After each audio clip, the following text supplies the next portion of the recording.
이 책을 출간하게 된 목적은 크게 이제 두 가지입니다. 사람들이 UAM 상용화에 대해서 많이 얘기를 하고 있는데 이게 UAM 상용화에 대해서 너무 작은 개념으로 얘기를 하고 있었습니다. 그러니까 단순히 그냥 이동 개념, 뭐 새로운 또 기체가 등장 이런 개념인데 저는 이것보다는 조금 더 큰 개념이 있는데 그걸 누구도 얘기해주지 않아서 네. 제가 이제 뒤쪽에서 설명을 드리겠지만 스카이버스라고 하는 개념으로 좀 정리를 했고요. 두 번째는 UAM 얘기하니까 사람들이 가장 중요한 게 UAM으로 알고 있어요. 물론 굉장히 중요하죠.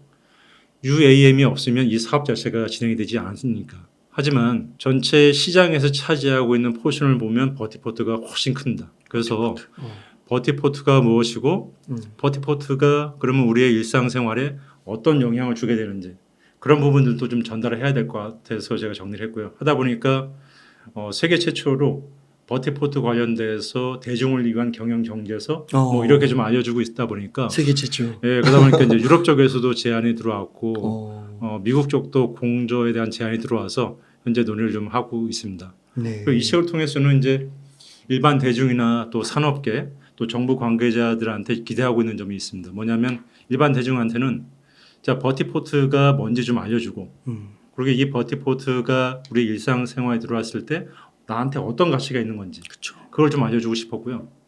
두 번째는 이제 산업계에 계신 분들한테 하고 싶은 얘기인데 그동안 우리가 너무 기술적인 부분만 얘기를 하고 있었다는 거죠. 네. 물론 우리나라가 이게 UAM 관련돼서 기술적으로 선진국은 아니거든요. 그러다 보니까 기술을 개발하기 위한 노력을 하는 건 맞지만 너무 기술에만 이제 집중되어 있다.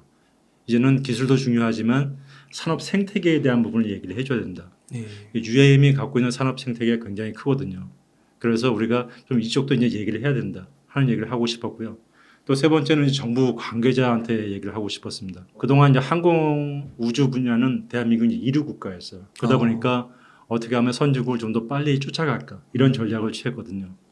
근데 이 UAM 시장에서도 똑같은 전략을 취하려고 하는 거예요.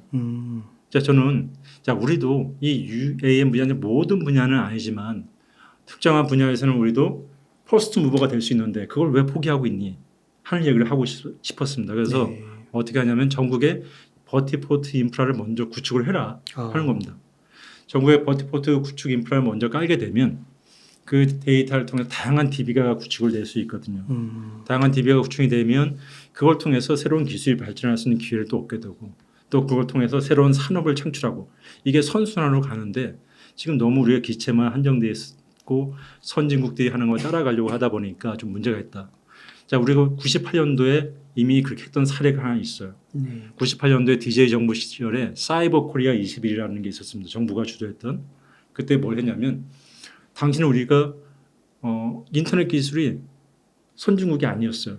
그런데 전국에 초고속 인터넷망을 먼저 깔아버린 겁니다. 그러니까 전 세계에서 가장 먼저 초고속 인터넷망을 깔면서 인터넷을 할 수 있는 생태계를 먼저 만든 거예요. 네.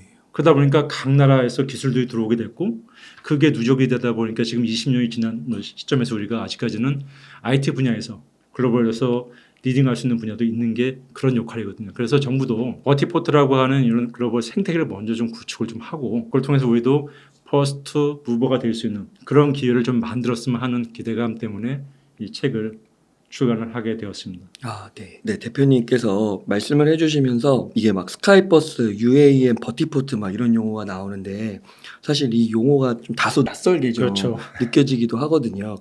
우선은 아까 저희가 너무 그 기체에만 초점을 네. 맞추고 있다라는 거는 그 UAM이 도심 항공수단 네, 그게 기체라고 이해하면 되는 맞습니다. 건가요? 근데 우리가 그 UAM에만 너무 그 포커싱이 돼 있는데 네, 사실 그게 이제 운행을 하려면 그 인프라가 필요하다는 예, 말씀이시죠. 맞습니다. 네. 근데 그게 더 우리가 주목해야 될. 그렇습니다. 그게 전체 산업 생태계가 이제 훨씬 커져야 아, 되는 게 그런 것들이 갖춰져야 네. 산업의 생태계가 이제 만들어지는 거죠. 음. 거기에 출발점이 이제 기체다 보니까 우리가 너무 기체에만 몰입이 돼 있던 거죠. 너무 거기만 우리가 보고 예. 있었던 거군요. 그 대표적으로 조비 같은 거. 맞습니다. 있는데. 네.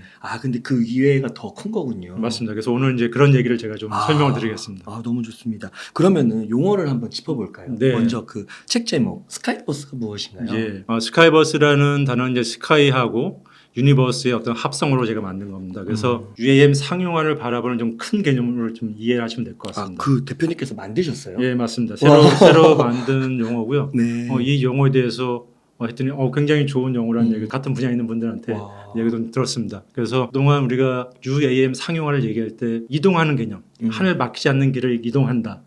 또 새로운 기체가 등장했다. 이 정도의 얘기만 하고 있거든요. 하지만 실제 그거보다 훨씬 더 큰 개념이 있고 그 개념을 제가 스카이버스라고 만들었습니다. 그래서 스카이버스의 개념을 좀 설명드리면 스카이버스는 크게 이제 두 가지 개념이 이 안에 내포되어 있습니다. 자, 기체가 등장하면서 우리가 인간이 하늘에서 보내는 시간이 이제 기하급수적으로 많이 증가한다는 거예요. 그러니까 1999년도에 국토부에서 발표한 항공교통 이용자 수에 따지면 우리 99년도에 1억 2,336만 명이 대한민국 영공을 이용했어요. 네. 국내 노선과 해외 노선 포함해서. 네. 만약 이 사람들을 1시간 동안 이 사람들이 대한민국 영공에 있었다고 생각하면 1억 2,336만 시간을 공중에서 보낸 거예요. 영공에서. 네. 근데 UAM이 등장하게 되면 이 시간이 어떻게 될까요?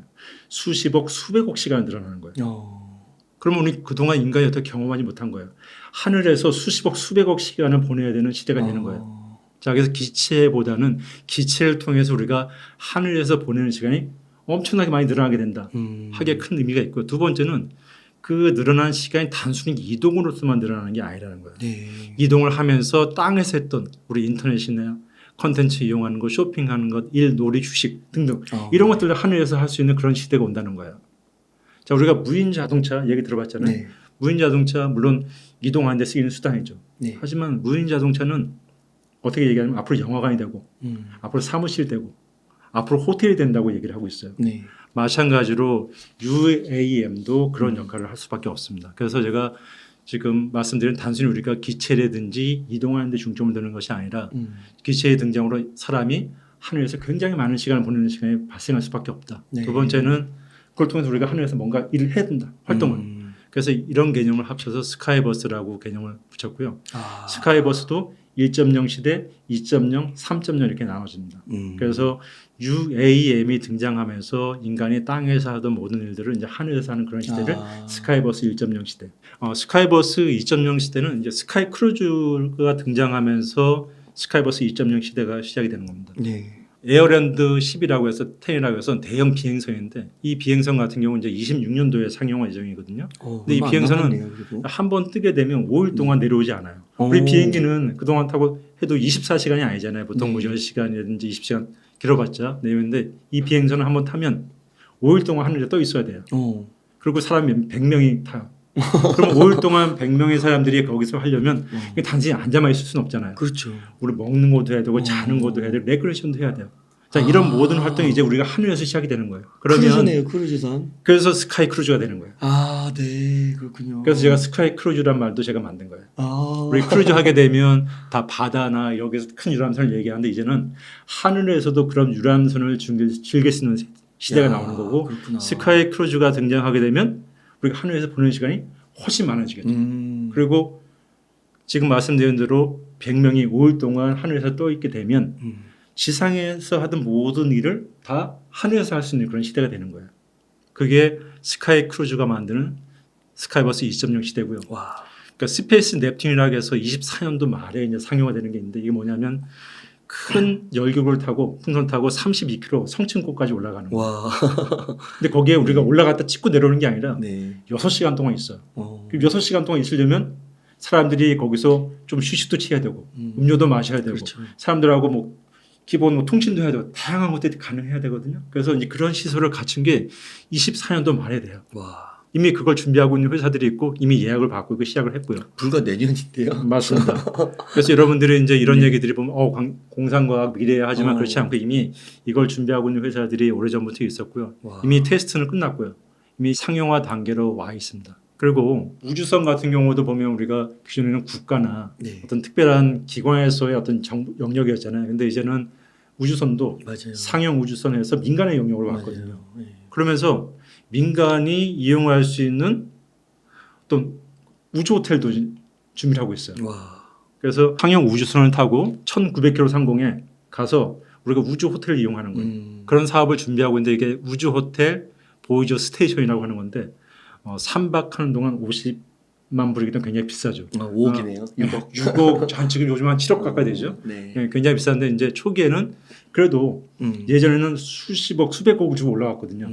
그게 굉장히 싸진 거고 이게 좀 더 시간이 지나고 나면 훨씬 더 가격이 싸지겠죠. 그래서 이미 우주 호텔을 준비하고 있는 회사들이 있어요. 그래서 지금 이런 것들이 미래가 아니라 늦어도 다 27년도까지는 우리가 내가 직접 경험 못하지만 이미 누군가는 경험을 하는 세대가 된다는 거죠. 그래서 전 이제 UAM뿐만 아니라 UAM, 스카이크루즈 또 상형 우주선 이런 게 등장하면서 우리 인류가 이전과는 비교할 수 없을 만큼 많은 시간을 이제 하늘에서 보내게 된다는 거죠. 더 나아가서는 인류의 삶의 터전이 땅에서 지상으로, 지상에서 우주로 확산하는 그런 이제 새로운 변혁기에 우리가 들어섰다. 그래서 이 시대를 전부 다 통칭해서 제가 스카이버스라고 하는 용어를 만들었습니다. 그래서 스카이버스라고 하는 개념들은 어떻게 보면 단순히 또 UAM을 얘기하는 것이 아니고요. 인간이 땅에서 했던 인간의 모든 활동 우리가 이제 지상이나 우주 공간에서 하는 그런 시대를 크게 스카이버스라고 하는 것입니다. 그렇네요. 진짜 땅에서 보내는 시간이 제일 많은 것 같고 네. 그 다음이 바다인 것 같은데 네. 남은 게 이제 하늘인데 하늘이죠. 그 시대가 열리는 거군요. 이제 그런 기술들이 이미 다 왔거든요. 다 왔고 그런 기술을 갖고 이미 상용화해서 이미 사람들 모집하고 비즈니스로 창출할 수 있는 회사들이 나왔고 그게 수익이 된다는 게 밝혀졌기 때문에 추진을 지금 하고 있는 거거든요. 그래서 스카이와 유니버스의 네. 합친 조어네요. 그래서 우리 이제 땅에서만 살 생각하지 마시고요. 이 유튜브를 보시는 이제 젊은 뭐 20대 학생들은 어떻게 보면 10년 뒤가 되면 제 얘기가 너무 당연한 시대를 살고 그분들은 이미 스카이버스 시대가 더 당연한 시대를 살 수 있는 분이 될 수가 있어요. 그렇군요. 그러면 이제 대표님 이제 스카이버스 개념을 저희가 명징하게 이해하게 되었는데 그 다음에 한 UAM 한번 볼까요? 네, 다시 이제 UAM에 좀 들어가 보면요. UAM의 어떤 산업적인 부분을 좀 말씀드리면 UAM 같은 경우에는 이게 단독으로 될 수 있는 비즈니스가 아니거든요.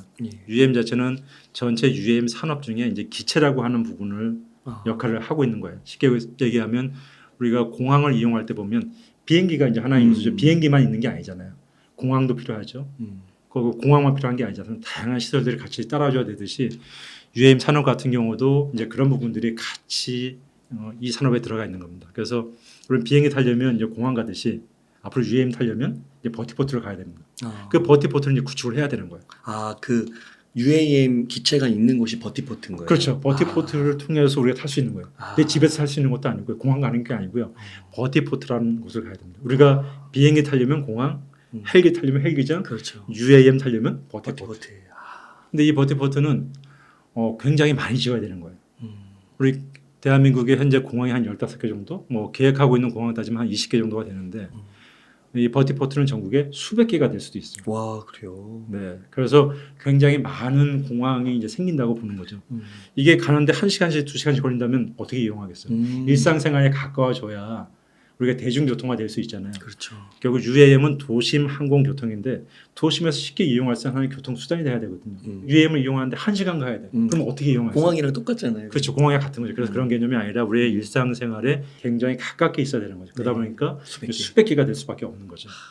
그리고 또 UAM은 300에서 600m라고 하는 우리 하늘길을 정했어요. 공역이라고 하는 건데 이 공역은 날아갈 때 그걸 누군가 관제를 해줘야 되거든요. 그 관제를 누가 해주지? 하는 역할도 해야 되고 또 운항 정보에 대한 거기에 대한 그 기체가 어떤 게 날아가고 있고 현재 기상 날씨가 어떻고 등등의 정보를 계속 정보를 또 제공해줘야 돼요. 또 교통의 흐름도 얘기해줘야 되고 또 비행 계획에 대한 승인도 내려줘야 되고 또 항로가 이탈되면 모니터링도 해줘야 되고 이런 역할을 해줘야 되는 게 이제 PSU라고 해요. 그래서 Provider of Service for UAM, UAM 서비스 제공자. 이런 역할을 해줘야 이 기체가 날아가는데 이상이 없는 거야. 또 우리 비행기를 탄다고 하면 거기는 대한항공이나 아시아나 뭐 LCC 같이 운항 사업자가 있잖아요. 마찬가지로 UAM도 운항 사업자가 필요한 거예요. 기장이 있으니까. 또 통신 사업자도 필요합니다. 그리고 MRO라고 하는 기체 정비 서비스도 당연히 필요하고요. 그리고 지금 초기에는 아니지만 이제 시장이 조금 성숙되면 우리가 지금 택시를 어플로 부르듯이 플랫폼 서비스를 해서 UAM을 부를 수 있는 그런 사업자도 나중에 필요합니다. 또 기상 정보 제공자. 지금 우리가 기존의 기상 정보는 다 1km 이상의 기상 정보였어요. 근데 UAM은 300에서 600을 날아가는데 기상 정보 제공해 줄 데가 없어요. 그런 기상 정보를 제공해 주는 사업자도 또 필요한 겁니다. 또 당연히 여기는 이제 UAM은 eVTOL이기 때문에 일렉트릭이거든요. 전기 배터리 사업자 당연히 필요하겠죠.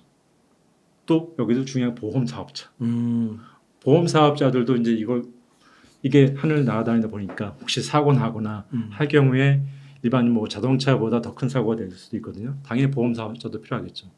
그래서 UAM이라는 거는 이렇게 단순히 하나의 기체뿐만이 아니라 이런 다양한 것들이 다 합쳐져서 하나의 산업으로 형성되는 거기 때문에 여러분이 생각하는 것보다는 훨씬 큰 크다. 그런 비즈니스라고 생각하시면 되고요. 또 하나의 특징이 전 세계적으로 이렇게 큰 비즈니스가 특정 한두 나라가 아니라 거의 전 세계 한 100개국 이상이 동시에 진행되는 비즈니스가 어떻게 없었어요.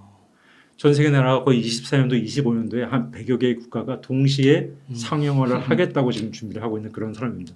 엄청나게 큰 산업이죠. 와, 진짜 말씀만 들어도 진짜 엄청나게 복잡 다단하고 수많은 플레이어들이 등장할 네. 것 같고 네, 그런데요. 맞습니다. 와, 돈이 완전 진짜 이쪽으로 막 몰릴 것 같은데요. 전기차처럼. 그렇죠. 이제 전기차 얘기를 하셨으니까 이제 테슬라 얘기 잠깐 드리면 네. 테슬라가 어떻게 보면 그 전기차 어떤 혁명을 불러왔던 회사고 굉장히 많은 투자가 이루어졌죠. 그런데 그 조비라고 하는 UAM 기체 회사가 투자를 받은 게 테슬라가 상장하기 이전에 받은 것보다 더 많이 받았습니다. 10억 불 이상. 이게 전 세계 처음이거든요. 그래서 이 시장에 대한 전 세계 관심도가 어느 정도인지 알 수 있고요. 와. 항공업계 내에서도 항공업계가 어떻게 보면 굉장히 첨단 같지만 굉장히 보수적이었거든요.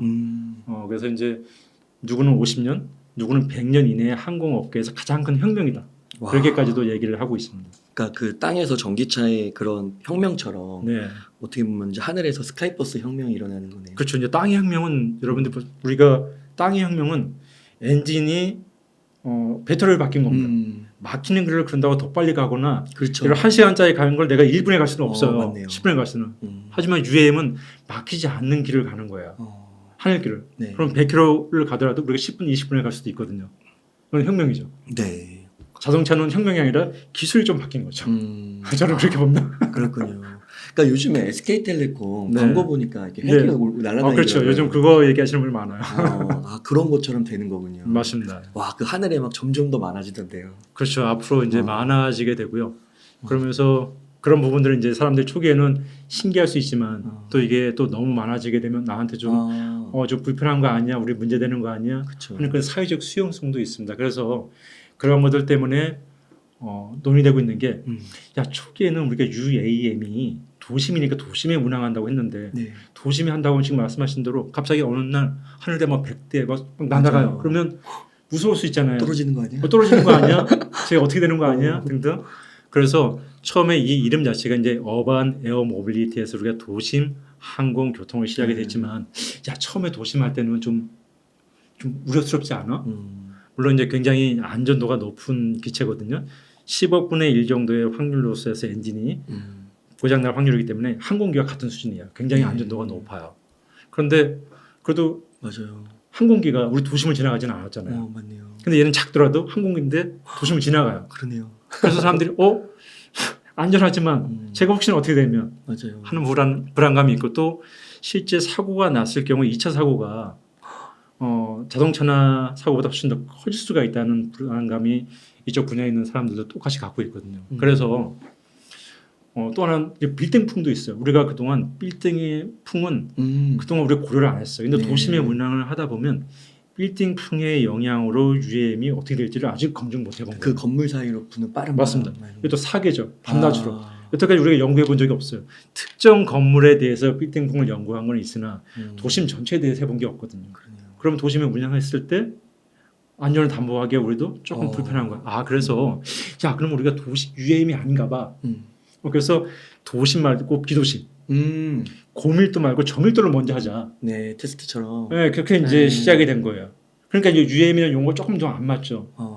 그리고 UAM은 여러분들이 이제 알고 있듯이 뭐 200-300km를 가고 한번 충전하면 시속 300km 가고 하지만 초기에 바로 그렇게 아웃풋을 낼 수가 없어요. 초기에는 그 데이터에 뭐 진짜 막 3분의 1, 4분의 1밖에 안 될 거예요. 그렇다면 도심 안에서는 운항이 할 정도 거리는 되는데 도시 간에 이동하기에는 한국은 괜찮지만 다른 나라는 도시 간의 간격이 떨어졌기 때문에 불가능하거든요. 그래서 이걸로는 안 되잖아. 그래서 나오기 시작한 게 이제 하이브리드 eVTOL이라는 개념이 나오고 이스톨 개념이 나오고 시작한 거예요. 이건 뭐냐면 이제 RAM, 리지널 에어 모빌리티. 도심 간에 이용하는 걸 어반을 할 수는 없잖아요. 그래서 리지널 에어 모빌리티에서 RAM인데 RAM은 UAM 같은 eVTOL이 아니에요. 수직 이착륙기가 아니라 하이브리드 eVTOL 또는 우리가 e스톨이라고 얘기를 해요. 그래서 하이브리드 eVTOL은 뭐냐면 전기 모터도 있고 엔진도 같이 갖고 있는 거예요. 그다음에 이제 e스톨은 뭐냐면 일렉트릭 쇼트 테이크오프 앤드 랜딩이에요.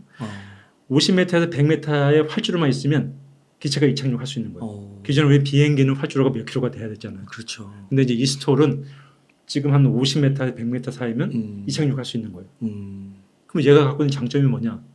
하이브리드 eVTOL과 e스톨은 항속 거리, 그다음에 최대 속도, 탑승객에서 eVTOL보다 두세 배 이상의 스펙을 갖고 있어요. 그러면 자 뭐를 선택하겠어요?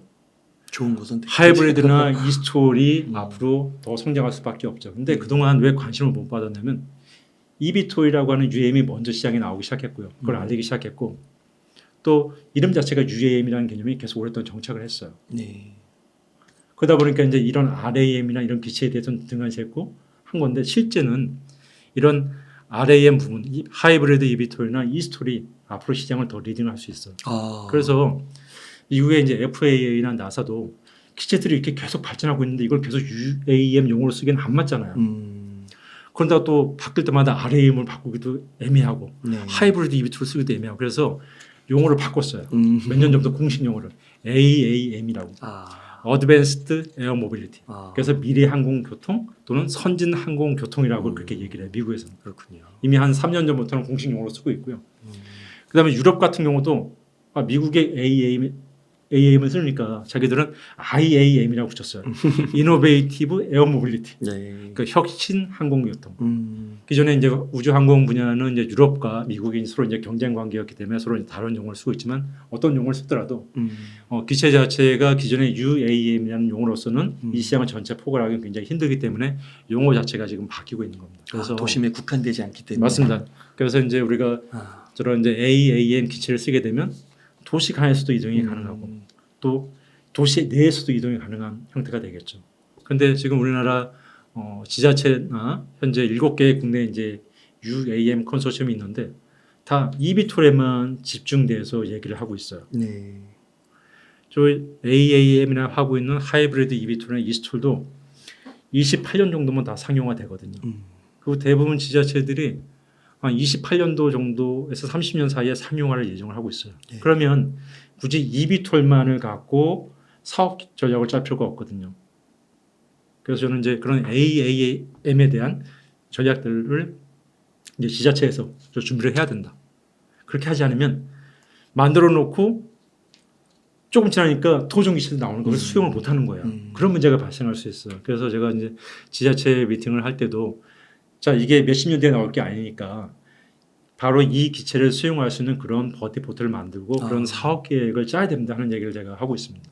조금 더 포괄적으로 넓게 생각해서. 그렇죠. 하나의 기체만 수용할 수 있는 그런 형태가 아닌 또 다양한 기체를 수용할 수 있어줘야 향후에 기체가 또 발전해도 그걸 다 수용할 수 있는데 지금은 온리원 기체만 갖고 준비를 하고 있다는 거죠. 잘못되어 있는 거죠. 그 말씀 들었을 때 이게 상용화가 진짜 별로 얼마 안 남은 것 같아가지고 진짜 와 대단한 것 같습니다. 이게 진짜 눈앞에 보이는 현실이 될 수 있다는 게. 그러면은 대표님께서 앞서서 이 UAM의 그 뻗어나갈 수 있는 그 범위 정말 엄청난 그 산업적인 파급력과 영향력 범위를 이렇게 얘기해 주셨는데 그러면 좀 시장 규모 전망이 좀 어떤지 한번 구체적인 숫자로 한번 말씀해 주실 수 있을까요? 그렇습니다. 그러니까 연구기관마다 수치가 굉장히 다양해요. 하지만 이제 가장 많이 인용되고 있는 게 그 모건 스탠리의 예측치입니다. 모건 스탠리는 2040년이면 약 1조 5천억 달러, 거의 한 2천조 원의 시장이 되겠죠. 그래서 그런 정도의 시장이 이제 형성될 것으로 보고 있고요. 많은 분야에 있는 분들이 이 데이터를 이제 활용을 하고 있습니다. 근데 저는 이제 이 시장을 더 크게 보고 있는 게 어떻게 보면 이건 이제 직접적인 부분을 얘기를 한 거거든요. 그래서 이게 파급되어 있는 간접적인 시장까지 따진다면 시장은 훨씬 큰 시장이 될 거라고 이제 보고 있습니다. 그리고 CEAS라고 하는 항공 저널인데 거기서 발표한 데이터에 의하면 UM 시장 전체 시장 비용 구조를 우리가 100으로 봤을 때 그 비용 구조 내에서 각각 얼마의 포션을 차지하는지 발표를 했습니다. 보시면 버티포트가 43.4%, 세금이 23.2%, 여러분들이 하는 조비나 기차 등등의 기체가 8.8%. 10%가 안 되네요. 네, 맞습니다. 그 ATM이라고 하는 항공교통관리 관제 시스템들이 8.5%. 와. 인건비가 6.2%. MRO라고 하는 기체 정비 수리가 6.1% 등등으로 예측을 하고 있습니다. 자, 그러면 쉽게 얘기하면 우리 소비자가 내가 이제 UM을 이용하면서 전체 한 100을 썼어요. 하게 되면 100원 중에 43.45는 버티포트로 들어간다는 겁니다. 그리고 기체로 8.8원, 세금으로 23.2원.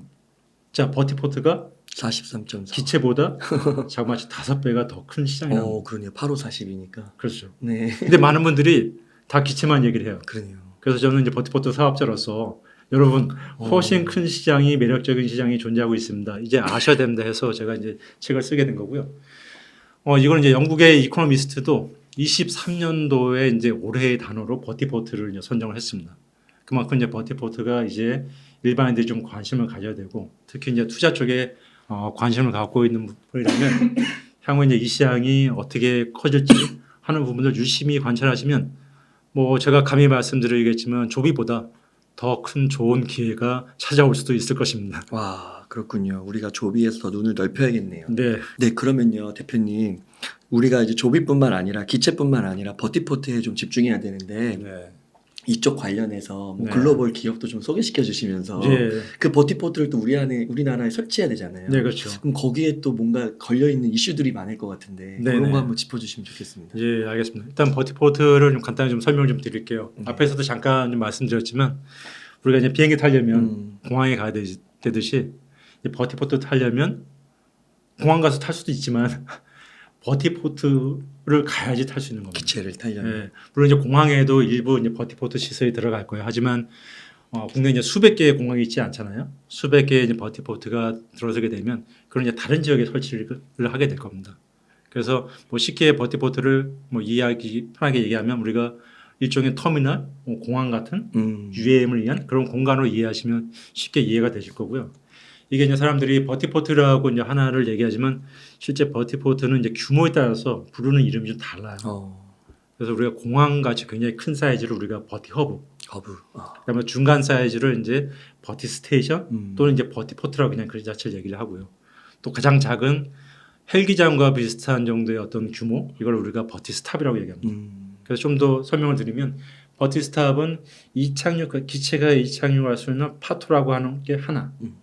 우리가 헬기장 보시면 H라고 쓴 게 있잖아요. 맞아요. 뭐 이렇게 쓰는 게 이제 우리 파토라고 하는 건데 이 파토가 이제 보통 한 개인 곳을 우리가 버티 스탑이라고 얘기를 하고요. 버티 스테이션은 이게 이제 2개부터 한 4개 정도. 근데 규정이 정해지지 않았어요. 하지만 대충 이 정도 공간을 버티 스테이션. 버티 허브는 이게 한 5개 이상. 네. 그럼 5개 이상이면 기체가 최소 한 15개에서 20대 이상이 들어가는 거예요. 네. 그러면 이제 완전 공항 정도는 아니면 준공항 정도 사이즈가 되는 거죠. 그래서 버티포트는 규모에 따라서 버티 허브, 버티 스테이션, 버티 스탑을 나누게 되고요.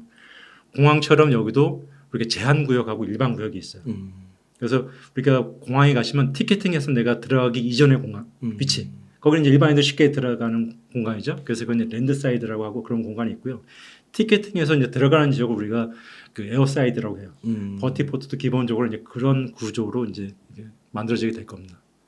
그리고 이제 버티포트는 그럼 내가 좀 땅이 있으면 그럼 내가 버티포트 할 수 있는 거 아니야? 뭐 이렇게 생각하시는 분들이 많고 저한테 직접 그렇게 문의하시는 분들도 있어요. 나 토지 갖고 있는데 내 지방에 땅이 있는데 뭐 하는 분들이 있으시고 재밌는 분은 강남 쪽에 있는 재건축 조합장님이 전화를 오셨어요. 네. 우리 아파트가 이제 재건축 들어가는데 여기다 버티포트 지을 수 있냐? 저기서 야 진짜 너무 훌륭하시다. 근데 너무 좀 빠르신 거예요. 네. 아직은 거기에 대한 법적인 부분이나 이런 규제들이 아직 우리가 안 풀렸어요. 그래서 지금은 공공적인 부분에 대한 것만 먼저 좀 시작이 될 거고요. 근데 그 조합장님 대단하시네요. 대단하신 분이죠. 그래서 저는 그런 분들은 조합장 하시면 하다. 그래서 이제 초기에는 이제 우리 공공성이 굉장히 강조가 돼요. 그래서 버티포트는 정부에서도 공공성을 띈 민간의 사업으로 규정하고 있어요. 이게 수백 개가 되는 버티포트를 우리가 공공에서 뛰어들게 되면 공무원들이나 사람들 얼마나 많이 뽑아야 돼요. 그리고 이 기술이 굉장히 빠르게 발전하고 있는데 그래서 공공적인 부분이 이걸 다 맞는 거는 문제가 있다. 그래서 전 세계적으로 공공성을 띠지만 민간이 하는 사업으로 영역이 규정돼 있어요. 그래서 공공성을 띈다는 거는 많은 사람들이 여기를 누구나 쉽게 이용할 수 있는 그런 공간에다가 버티포트를 만들어야 된다는 거예요. 그래서 초기에는 정부나 지자체가 갖고 있는 땅에다가 버티포트가 구축이 될 수밖에 없어요. 민간이 좋은 땅이 있어도 그거 안 됩니다. 대기업도 좋은 땅 있어도 좀 안 되고요. 네. 좀 기다리셔야 돼요. 그리고 이제 안전성이죠. 굉장히 버티포트가 뭐 정부에 좋은 땅이 있어도 안전성을 확보하지 않으면 안 되거든요. 예를 들면 제가 버티포트 아까 기차 설명할 때도 얘기했죠. 이게 바로 300m, 600m 바로 올라가지 않아요. 기체가 일정 부분에 어떤 천의 비행을 하게 되고 1.2km를 날아가는데 한 150m밖에 못 올라가요. 아 이게 약간 계단식으로. 네 맞습니다. 그렇게 되면 결국 1.2km 이내에 150m 높은 건물이나 다른 게 있게 되면 안전성을 해치게 되는 거예요. 그럼요, 그렇죠. 그래서 이제 그런 조건을 갖춰야 되는 거고요. 또 마찬가지로 높은 빌딩에서 빌딩풍이라든지 또 기타 어떤 장애물, 또 조류, 그렇죠. 새들이 많이 날아가는 지역이에요. 그러면 또 안 돼요.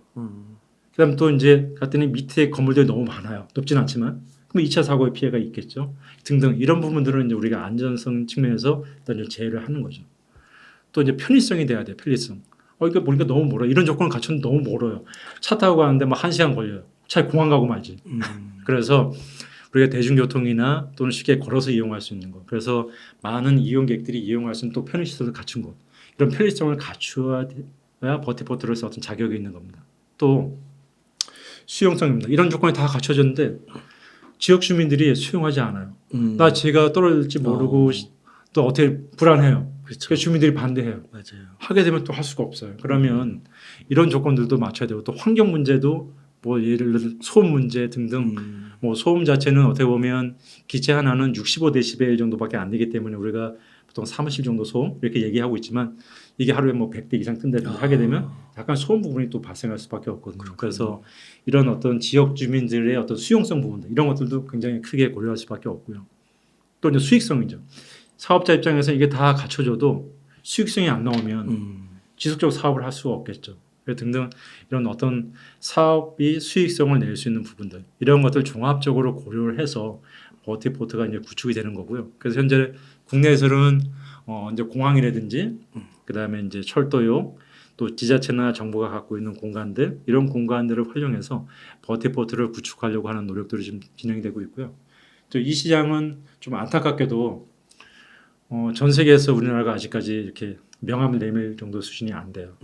이 시장은 AIR 인덱스라고 해서 분기별로 이제 전 세계 버티포트나 기체 회사들이 실력이 얼만큼 있는지를 이제 발표하는 데이터가 있어요. 그 데이터에 보면 10개 정도 회사를 발표하는데 저기는 한 번도 국내 회사는 들어가 본 적이 없어요. 버티포트도 마찬가지, 기체 회사도 마찬가지.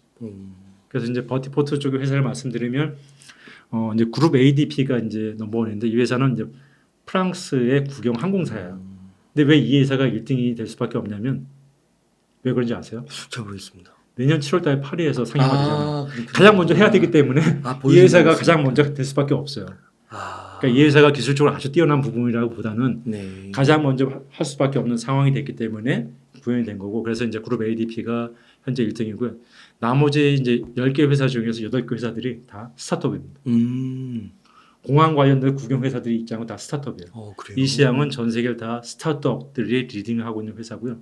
그래서 스카이웨이, 뭐 볼라투스, 스카이포르츠, 페로비알, 어반부이, 스카이포르츠, 블루네스트 다 이런 회사 다 스타트업이에요. 그리고 이제 기체 회사도 다 스타트업들이 리딩을 하고 있어요.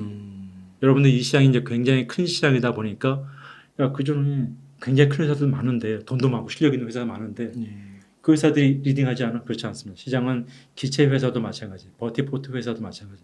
다 스타트업들이 이 시장 전체를 다 현재는 리딩을 하고 있습니다. 와, 그럼 국내는 그래서 포트원이 있는 거예요? 국내에서는 이제 포트원이 첫 번째 만든 그 버티포트 운영 회사고요. 근데 어떤 분들이 이렇게 질문하세요. 그 대기업들 누구 하던데? 하죠. 근데 여러분들이 좀 구분하실 게 뭐냐면 대기업은 대기업 산하에 이제 건설사들이 있어요. 그 건설사들은 물론 이제 운영을 하겠다는 회사도 있지만 대부분 다 건설로 참여하는 거예요. 버티포트 건설을 하게 되면 2, 3년 만에 수익이 나는 구조가 되는데 운영을 하게 되면 이건 몇십 년 동안 수익을 내는 구조예요. 기존의 건설사의 수익 구조하고 맞지가 않아요. 그래서 이제 많은 분들이 어느 대기업에 누가 참가한다는데 맞아요. 하지만 대부분은 이제 건설 부분에 매력이 있기 때문에 이제 참가하시는 거고 저희 같이 순수하게 운영 사업자로 참가하고 있는 스타트업들은 없는 상황이고 저는 그래서 이제 국내에서는 잘 인정을 못 받아서 저는 이제 해외 기업들하고 이제 여기 글로벌 탑10에 들어있는 기업들하고 같이 컨소시엄을 맺어서 와, 국내에 들어와서 이제 활동하려고 하는 그런 준비를 하고 있는 회사입니다. 와, 그러시군요. 이 산업의 뭐 사회적 파급 효과가 얼마나 될까요? 네. 이거 뭐 경제적 효과는 좀 말씀을 드렸고 이제 사회적인 파급 효과는 뭐 수치로 빼서내기는 굉장히 어렵고요.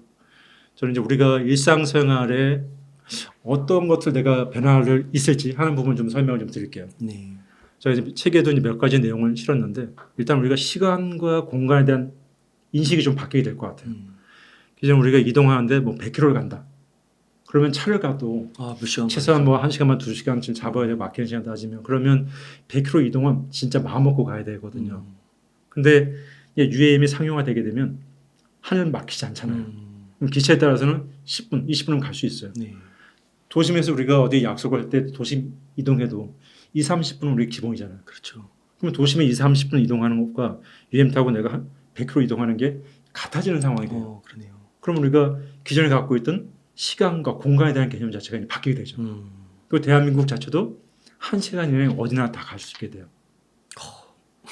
그러면 우리가 기존에 갖고 있던 인식들이 많이 바뀌게 되죠. 저는 이게 굉장히 큰 것 같고 두 번째는 이제 내가 이 버티포트를 이용하는데 바로 옆에 이용하는 것과 차 타고 내가 10분, 20분 가야 돼요. 차 타고 10분, 20분 가는 동안 이 사람 이미 목적지에 가 있어. 그런 사람들과 아닌 차이가 많겠죠. 그래서 버티포트가 내 주변에 있게 되면 생활 자체가 완전 달라지겠죠. 또 아까 아파트 잠깐 얘기했지만 진짜 아파트에 많이 들어선다.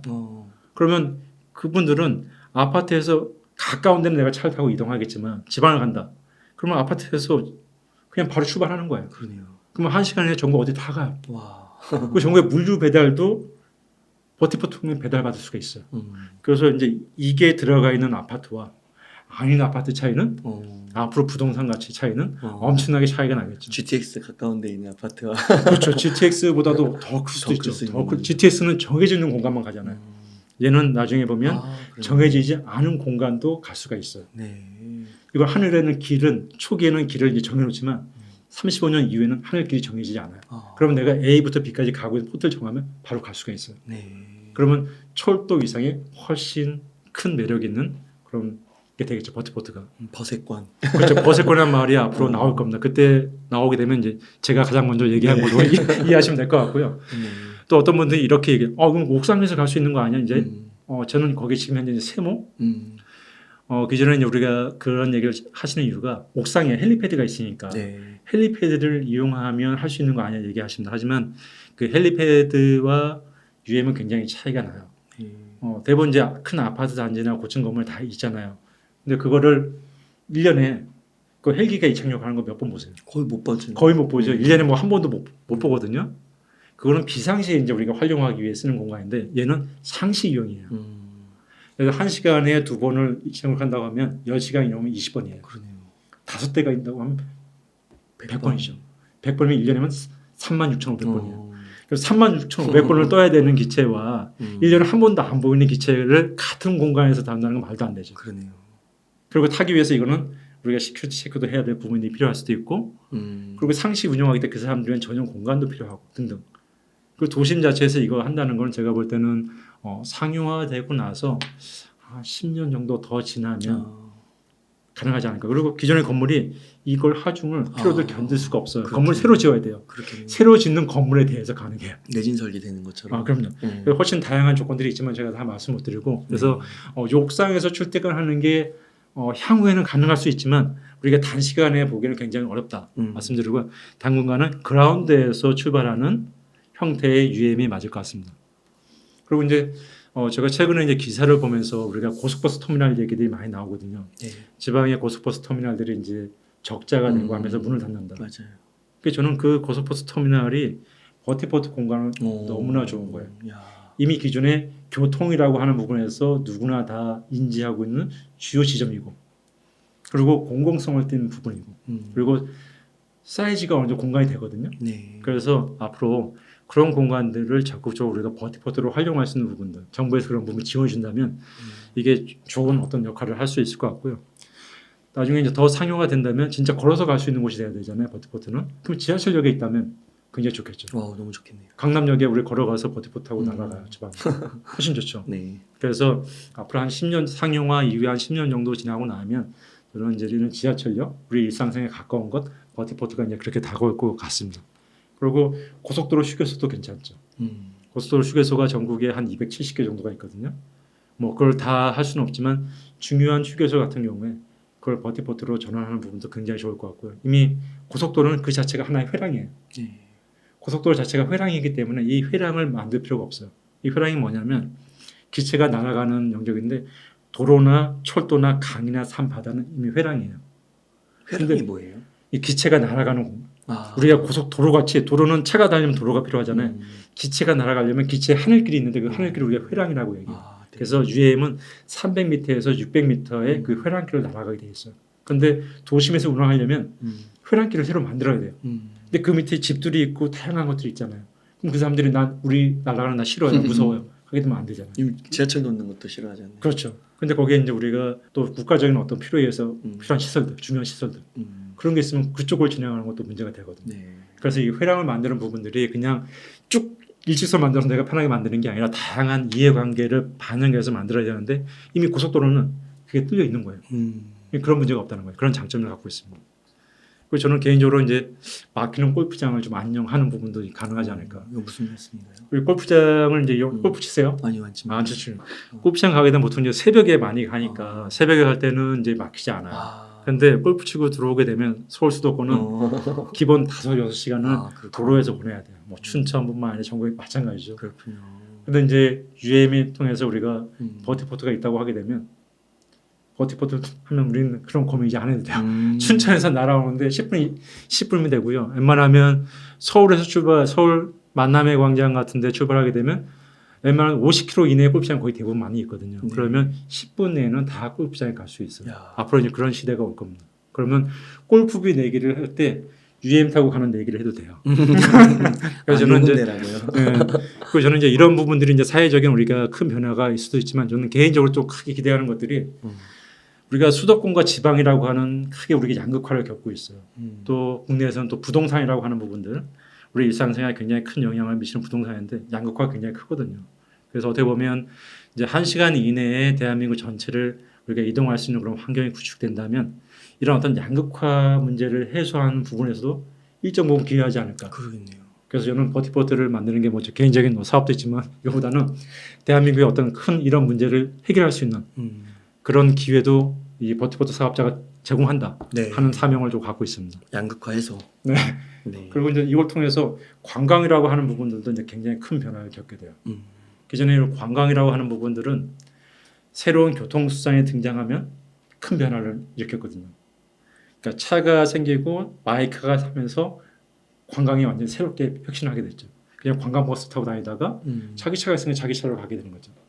또 이제 비행기가 1989년도 우리가 해외 여행 자유화가 생겼거든요. 그때 비행기를 타고 해외로 갈 수 있는 상황이 생기다 보니까 신혼여행이 제주도가 아니라 다 이제 해외로 간 거죠. 배낭여행이 생기기 시작하고 이제 해외여행이 일상화가 됐죠. 이렇게 이제 새로운 교통수단이 등장하게 되면 관광은 이제 패러다임 전환이 되는데 마찬가지로 UAM이 등장하게 되면 패러다임 변화가 생긴다는 거죠. 예를 들면 저는 산악 에어 모빌리티라는 게 생길 것 같아요. 우리가 산을 등반하는 거는 우리가 사람들이 많이 가니까 다 누구나 가는 걸로 하지만 그렇지 않아요.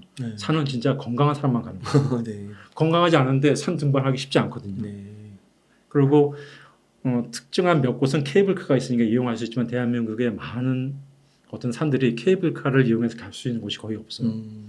근데 UAM이 나오고 우리가 버티포트를 짓게 되면 이제 산을 가고 싶은데 못 갔던 분들 또 계절적인 제한 때문에 산을 경치를 사계절로 볼 수 없었던 부분들을 볼 수 있게 되는 거죠.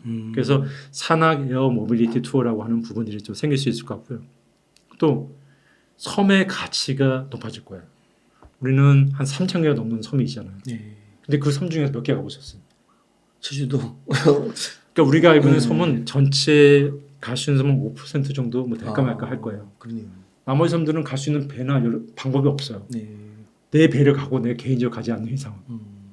근데 이제 에어 모빌리티 투어가 되고 UM이 등장하고 버티포트가 나오고 UM이 나오고 에어 모빌리티 투어가 되면 다도에 있는 그 많은 섬들 다 구경할 수가 있는 거예요. 네.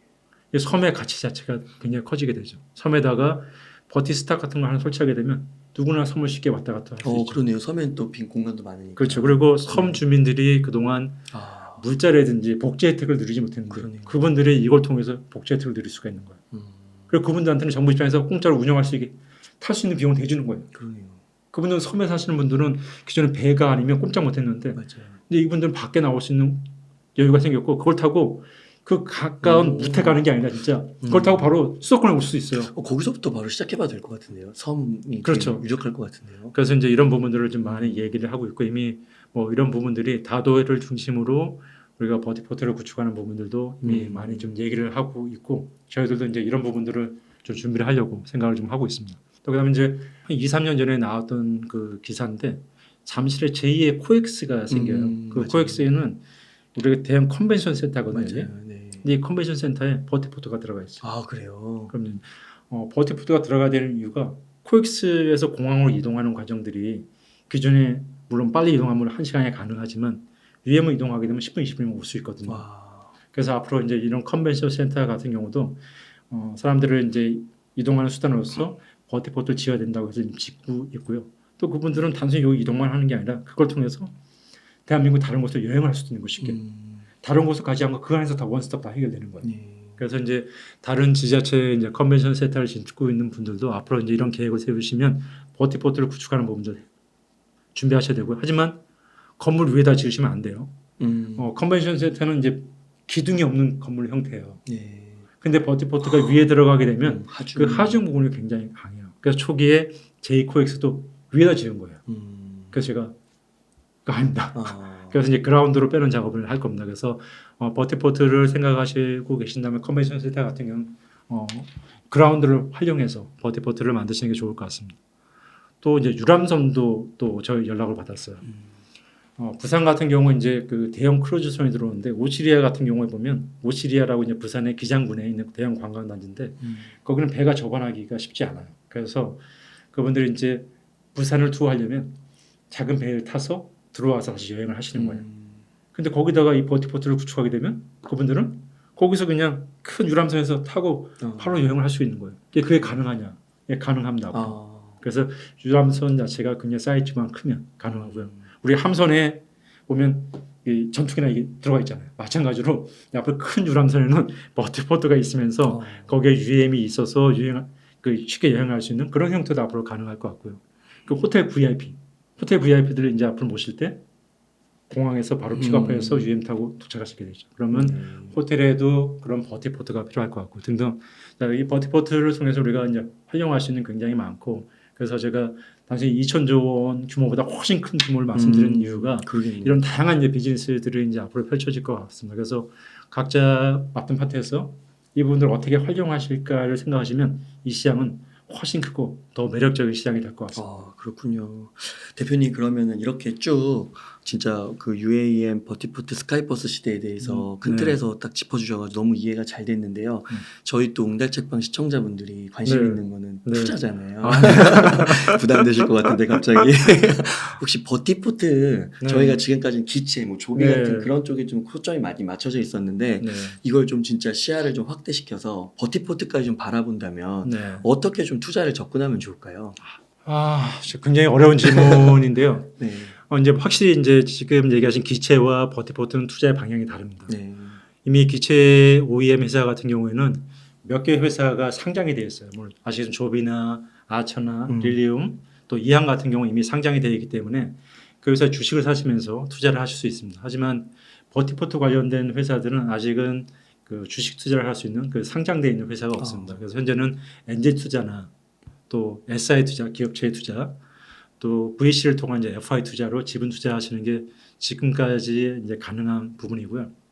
저희 이제 포토원 같은 경우도 현재 500억 밸류해서 그 SI 투자를 지금 준비를 좀 하고 있습니다. 버티포트 분야에 이제 관심을 가진 분이시라면 개별 기업을 보는 것보다는 컨소시엄을 보라고 얘기하고 싶어요. 여러분들 기체 OEM 회사 같은 경우는 조비나 아처나 릴리움을 봤거든요.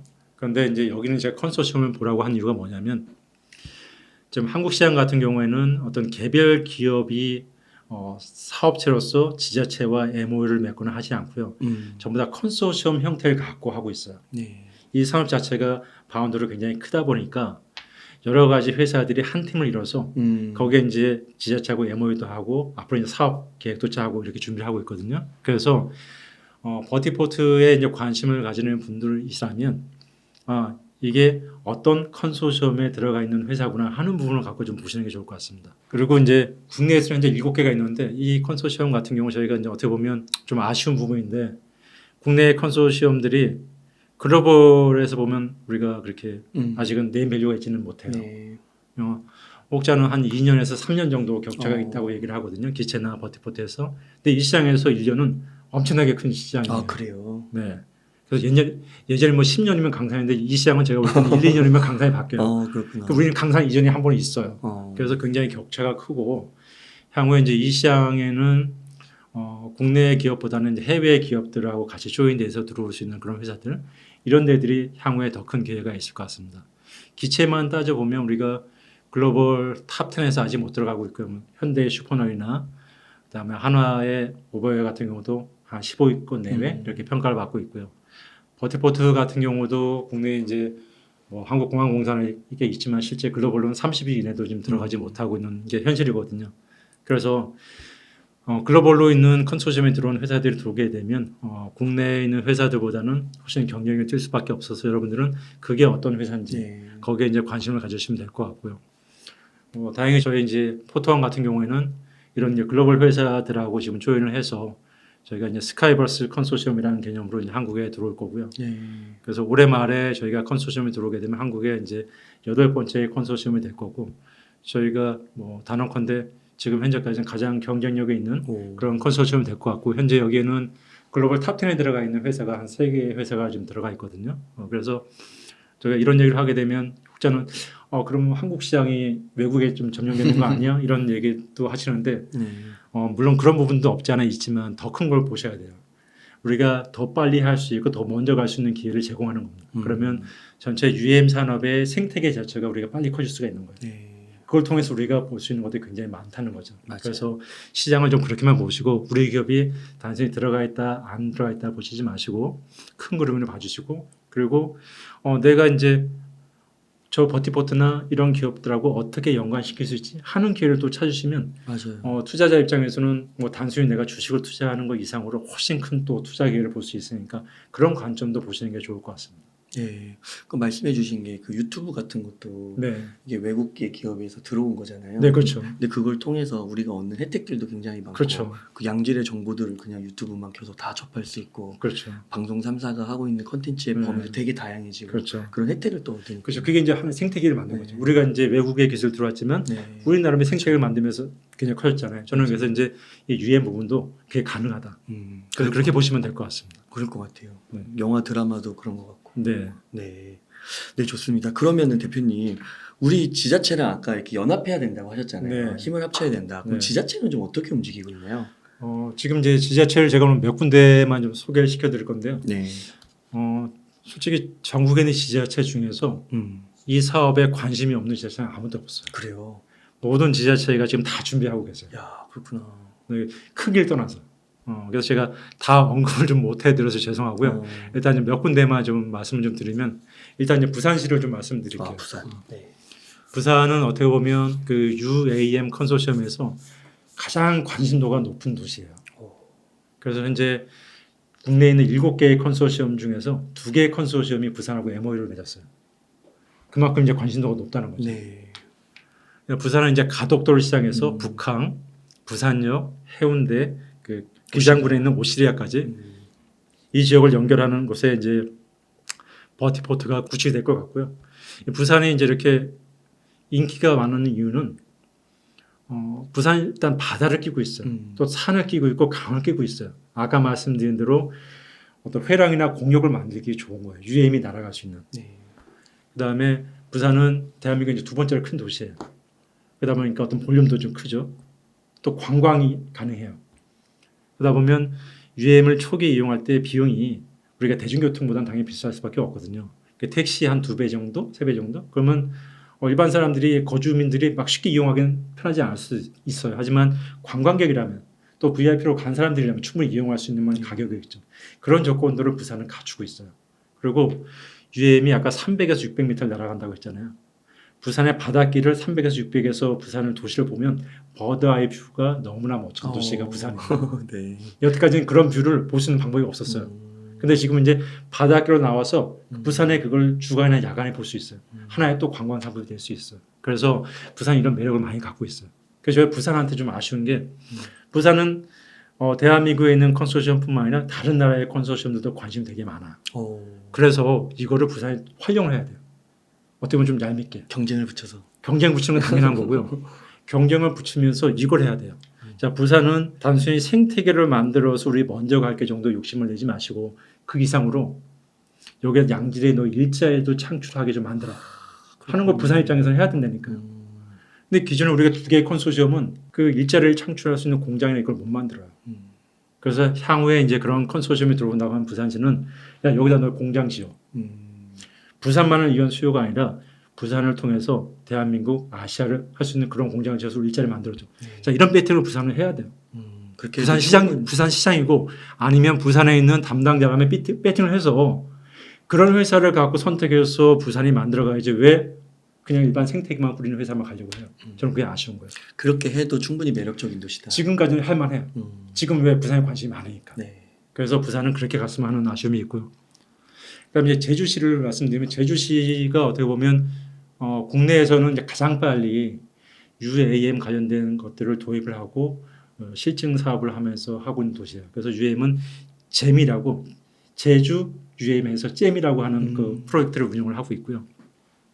근데 제주 같은 경우에는 어떤 관광 자체가 굉장히 메인이 될 수밖에 없어요. 지금 현재 부산이 제주도가 굉장히 작다고 하지만 실제 이동하기가 만만치가 않거든요. 교통이 엄청 막히고 네. 기본 한두 시간 가는 거는 맞아요. 제주도가 그렇게 작지가 않아요. 물론 작은 도시지만 이동하는 데는 굉장히 복잡하거든요. 그래서 그거를 우리가 UAM을 동원하게 되면 관광용으로 굉장히 활용을 할 수가 있다는 거죠. 또 제주도가 60만 명의 사람이 거기 거주하는데 응급 헬기가 한 대밖에 없어요.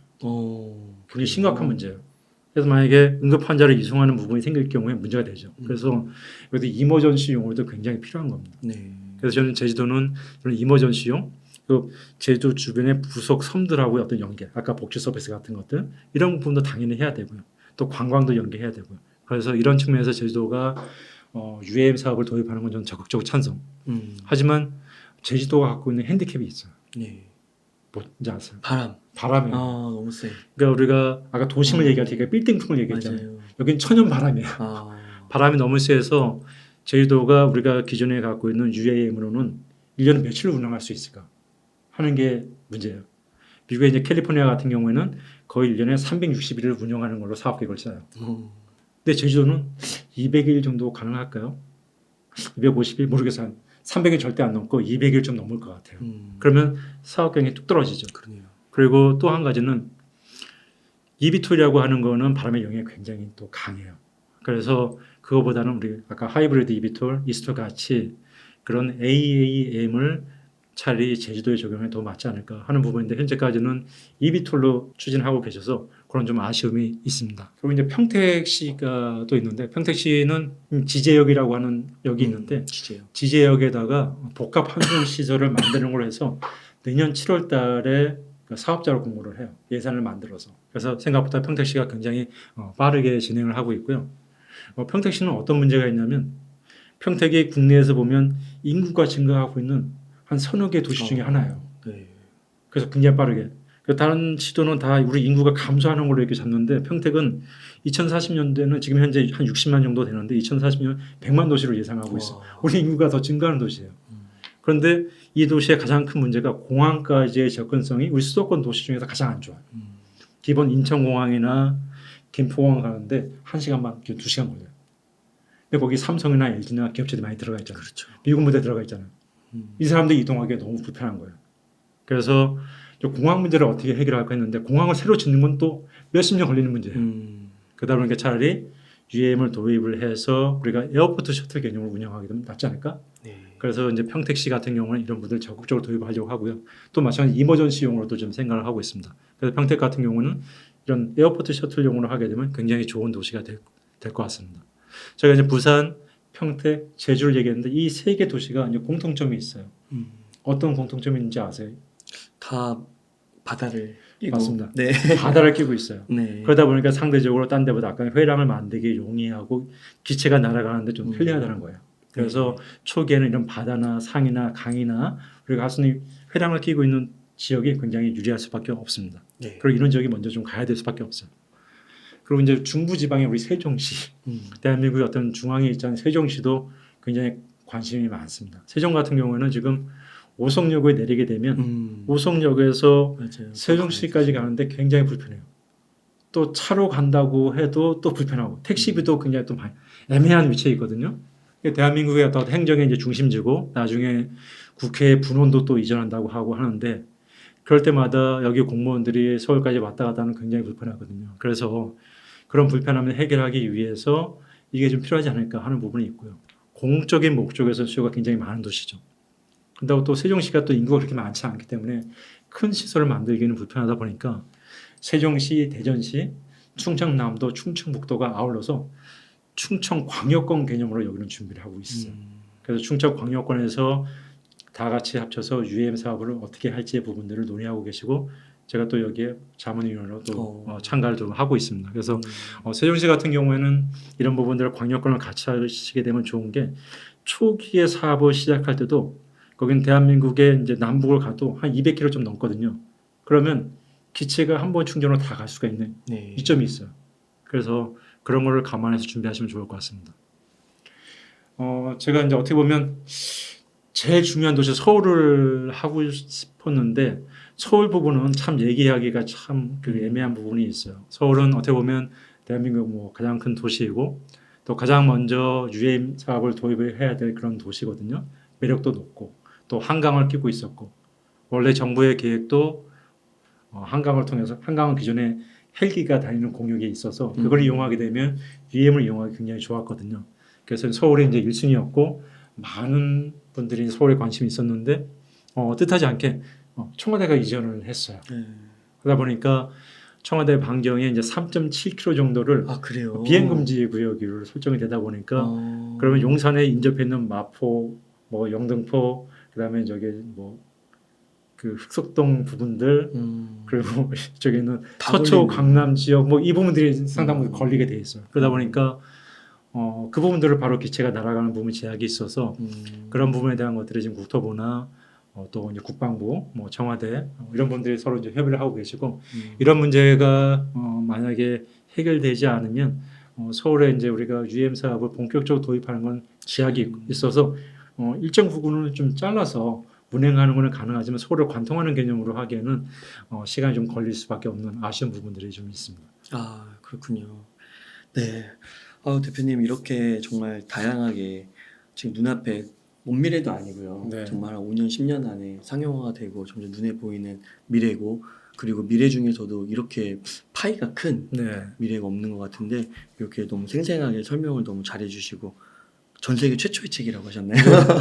맞습니다. 진짜 최초 맞으신 것 같아요. 제 인터뷰를 한 200명 넘게 한 것 같은데요. 네. 이런 얘기 또 처음 들어보는 것 같아요. 네. 그러면요 대표님 그 끝으로 한번 오늘 얘기해 주신 것 중에서 한번 중요 포인트 몇 가지 한번 짚어주시면 어떨까요? 예, 알겠습니다. 앞에 말씀드린 부분 제가 간단히 좀 설명을 좀 다시 하고 요약을 좀 하겠습니다. 일단 UAM 상용화는 멀지 않습니다. 내년 7월달 10개월 남았습니다. 내년 7월달에 파리에서 상용화됩니다. 자, 대한민국은 우리가 지금 현재 계획상으로는 25년도 말이에요. 하지만 일반인들이 이걸 이용하시려면 제가 볼 때는 한 28년도 정도를 잡아야 되지 않을까 보고 있고요. 미국도 이제 25년도부터 UAM 서비스를 시작하지만 LA 올림픽이 28년도에 열리거든요. 그때를 기점으로 미국도 전국적으로 아마 상용화하는 그런 서비스를 할 것 같습니다. 그래서 UAM 상용화가 멀지 않았습니다. 곧 이제 준비를 하고 계시면 될 것 같고요. 기체 시장 자체가 큰 변화가 될 것 같아요. 기존의 기체 시장은 여러분들이 뭐 조비나 뭐 베타나 등등 여러 가지 알고 계시지만 이런 거 이외에 현재 한 800개 정도의 기체 회사들이 이미 존재를 하고 있어요. 그래요. 그리고 이미 테스트 들어가서 하고 있는 회사가 50개가 넘어요. 와. 다양한 회사들이 나오고 있습니다. 그래서 여러분들이 조비, 아처가 선도하고 있지만 이 회사 이외에 전통 항공기 제조업체는 보잉이나 에어버스 등도 이 시장을 뛰어들 준비를 하고 있고 또 하이브리드 이비톨, 이스톨 같은 다양한 AAM 기체들이 이제 등장을 할 겁니다. 따라서 특정 이비톨 회사 하나에 주식 몰빵하는 거 그거 굉장히 위험할 수 위험하겠네요. 있습니다. 그래서 그런 고민을 하셔야 될 것 같습니다. 물론 저도 이제 조비가 잘 되길 바라고 다 이 분야에 있는 분들은 바라고 있어요. 하지만 특정 거기만 몰빵하시면 나도 모르게 네. 위험할 수 있는 순간이 올 수 있다. 그걸 좀 감안하셔야 될 것 같고요. 그리고 이제 버티포트 분야를 말씀드렸지만 기체보다 5배 정도 시장이 훨씬 크다고 얘기를 하고 있습니다. 그래서 이 시장에 대한 부분들 관심을 갖고 계속 지켜보시면 투자 기회가 있을 거고요. 그리고 그 투자 기회의 포인트는 어떤 컨소시엄인가 그리고 이 회사가 그 컨소시엄에서 어떤 롤을 맡고 있는가 하는 부분을 쭉 관심을 갖게 계시면 굉장히 좋은 투자 포인트를 찾을 수 있을 것입니다. 그리고 또 하나, 자, 내가 주식 투자로만 자꾸 투자를 생각하지 마시고 이 버티포트라고 하는 분야는 굉장히 다른 분야들을 다 믹싱할 수 있는 키 테넌트 같은 분야예요. 예. 그래서 이 분야에 내가 하고 있는 비즈니스를 접목시키는 방법들을 찾아낸다면 자기만의 비즈니스 영역에서 큰 사업 기회를 만들 수가 있는 겁니다. 네. 그래서 그런 고민도 이번 기회에 하셨으면 좋겠습니다. 그리고 이것뿐만 아니라 이제 제가 스카이버스라는 개념도 말씀드렸고 또 메가시티 리전 개념도 말씀드렸고 에어 모빌리티도 말씀드렸는데 이런 부분에서 각각의 투자 기회가 존재합니다. 그래서 그거는 제가 다 말씀드릴 수는 없고 그거는 각자 그 분야에서 이 시장이 앞으로 이렇게 갈 거니까 내가 어떻게 접목하지 하는 부분을 찾으시면 본인이 그 분야에서는 본인이 선두가 되고 본인이 좋은 투자 기회를 만들 수가 있을 것입니다. 네. 감사합니다. 대표님 끝으로 네. 그 포토원 소개 네. 해주시면서 네. 그 어떻게 하시다가 대표님은 이 길에 들어오게 되신 건지 비행기를 만드셨나요 혹시? 저는 이제 제가 개인적으로는 한 3년 전에 네. 제가 이제 우연히 이쪽하고 접할 기회가 있어서 그렇게 했다고 생각이 들었는데 제가 책에 뒷장에도 얘기를 했지만 제 관련된 기사가 나오는 거 친구가 연락이 왔더라고요. 야, 너 2012년도에 너가 했던 얘기를 너 이제 사업하는구나 하는 거예요. 저도 몰랐는데 제가 2012년도에 친구하고 이런 얘기를 이미 했던 거예요. 제가 그 당시 이제 북경에서 땡땡 그룹에 이제 법인장으로 이렇게 있었는데 네. 그때 하면서 그때 나사에서 이제 향후 미래에는 이런 시장이 형성될 거야 하는 기사가 나왔고 그걸 기사를 보고 얘기를 하면서 지금 개인 차도 아직 주차장이 없는데 나중에 이런 기체가 또 주차장 또 만들어야 되고 그러면 너무 힘들지 않을까 그러면 공용 주차장 같은 이런 공간이 앞으로 필요하지 않겠어 하는 얘기를 이제 제가 한 11년 전에 얘기를 했었고요. 그거를 이제 제 친구가 야 그때 나랑 같이 얘기했던 너가 그 얘기를 한 거야. 그래서 제가 11년 전에 그런 얘기를 했었구나 알게 됐고요. 3년 전에 직접적인 거는 제가 이제 부산시하고 일을 하게 되면서 부산시가 이제 국제관광도시라고 하는 걸 만들 때 어떤 것들을 좀 제안하면 좋을까 해서 아이디어를 내달라고 해서 제가 이제 그때 이제 시작을 했던 겁니다. 했는데 이 아이디어를 하나 내게 되면 나머지 아이디어는 다 없어지는 거예요. 그래서 너무 크다 보니까 못했어요. 그러다가 이제 부산에 이제 시장님이 또 선거를 하시고 되니까 그쪽 캠프에서 저한테 부산을 아시니까 부산에 좋은 공약 같은 거 좀 쓸만한 거 좀 주세요 하면서 이제 제가 그걸 전달하게 되면서 부산에도 관심도 있으시고 그러면서 제가 구체적으로 이제 사업을 하게 되는 그런 계기가 시작이 됐고요. 사실은 제가 오늘 얘기 말씀드리면 제가 이 회사가 버티포트에서 두 번째 회사예요. 이미 2020년도 7월 달에 4개 회사가 같이 해서 버티포트 회사를 하나 만들었는데 중간에 투자자가 들어오면서 갑자기 큰 돈 갖고 이렇게 들어오면서 지분 50% 내놔 해서 제가 서로 해서 그래서 쪼개졌어요. 쪼개지고 제가 두 번째 버티포트를 하면서 제가 이제 혼자 제 단독 법인으로 만들었습니다. 그렇게 해서 제가 이 사업을 하게 됐고요. 저는 이제 그동안은 마케팅이나 광고나 이제 전략적인 부분을 오랫동안 했는데 제가 이쪽 분야에서 내가 해야 되겠구나 하는 마음을 먹게 된 계기가 제 책에 추천사를 썼던 분 중에 한 분을 제가 찾아갔어요. 이 사업을 하기 전에. 제가 이제 이쪽에 스페셜리스트가 아닌데 제가 이런 분야의 사업을 해도 되겠습니까? 하고 했더니 그분이 저한테 용기를 줄 만한 얘기를 해주더라고요. 이미 글로벌 그 버티포트나 UM 쪽에서 탑10 회사는 다 이제 스타트업이다. 근데 버티포트만 해도 스타트업의 넘버 1, 2가 다 당신 같은 제너럴리스트가 하고 있다. 그래서 왜 그럴 수밖에 없냐면 이 분야는 굉장히 다양한 분야인데 자기 같은 스페셜리스트는 이 많은 분야 한 분야를 깊이 판 수밖에 없다는 게 여러 분야를.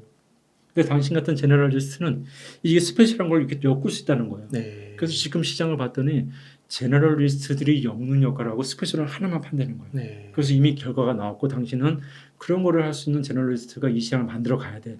그래서 제가 오히려 거기서 내가 할 수 있겠구나 하는 자신감을 받았고요.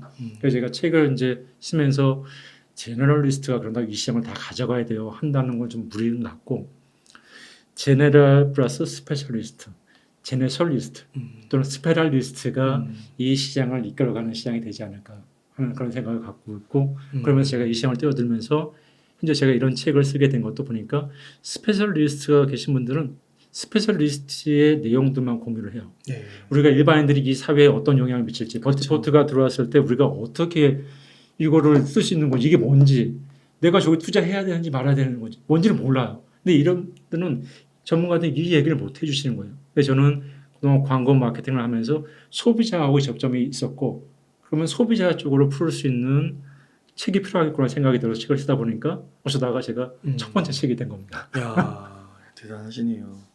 와, 진짜 우리나라를 어떻게 보면 가장 선도하시는 분을 만나 뵙게 돼가지고 이렇게 미래 산업에 대해서 얘기를 듣는 것 같아서 저도 영광입니다, 대표님.